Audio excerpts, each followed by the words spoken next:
नाही आहे ती थोडीशी माहिती तुम्हाला देण्याचा या ठिकाणी प्रयत्न करत आहे. कवी कालिदास हे कोण होते याच्याबद्दलची माहिती जी आपण असं म्हणू शकत नाही की एखाद्या पुस्तकामध्ये लिहून ठेवलेली आहे. मुलींनी शांत बसायचे, थोडंसं लवलं. यांच्या काळामध्ये कवी कालिदास होते.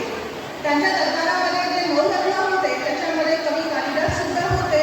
त्याच्यानंतर काही लोकांचं असं सुद्धा मत आहे की चंद्रगुप्त त्यानंतर जो गुप्ताचा जो काळ होता म्हणजे जो सुवर्ण काळ इतिहासामध्ये मानला जातो, या सुवर्ण काळामध्ये चंद्रगुप्त मौर्यानी जे काही नाटक किंवा कथा कादंबऱ्या त्यांनी रचलेल्या आहेत त्या आधारावर त्यांचा जन्म कदाचित चंद्रगुप्ताच्या कार्यामध्ये झालेला असेल, त्या कालावधीमध्ये झाला असेल असं सुद्धा मानलं जाते.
Dim, da da da chum, yum, da da da da chum, da.